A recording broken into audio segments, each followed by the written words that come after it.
జగనన్న రావాలని ప్రజలు నిరాజనాలు పలుకుతున్నారని ఎంపీ అభ్యర్థి బొత్స ఝాన్సీ అన్నారు. పలు వార్డుల్లో పర్యటిస్తున్న ఆమెకు ప్రజలు బ్రహ్మరథం పట్టారు. ఈ సందర్భంగా మీడియాతో బొత్స ఝాన్సీ మాట్లాడుతూ ఏ నోట విన్నా జగనన్న మాట చాలా సంతృప్తినిస్తుందన్నారు.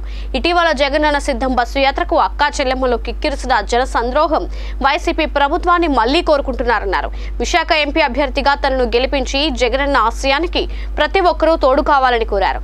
విశాఖను అంతర్జాతీయ మహానగరంగా తీర్చిదిద్దడానికి జగనన్న మరోసారి ముఖ్యమంత్రిగా చేసుకోవాలన్నారు.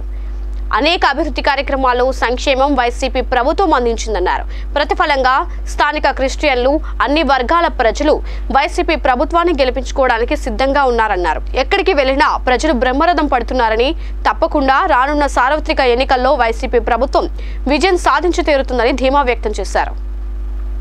గత 2 పర్యాయాలుగా ముచ్చటగా మూడోసారి నామినేషన్ వేస్తూ అసెంబ్లీ నియోజకవర్గానికి పోటీ చేస్తున్నటువంటి అవంతి శ్రీనివాసరావు గారు